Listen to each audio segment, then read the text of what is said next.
ఆడపిల్లలందరికీ first upma చేయడం నేర్చుకోవాలి. ఉప్మా కావాల్సింది ఏంటి?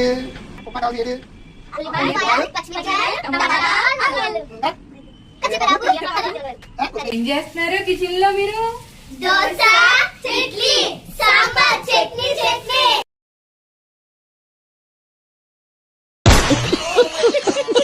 అయ్య బాబా ఎన్ని వండేస్తున్నారా? ఏమీ లేవు, ఉప్మా చేస్తున్నాం.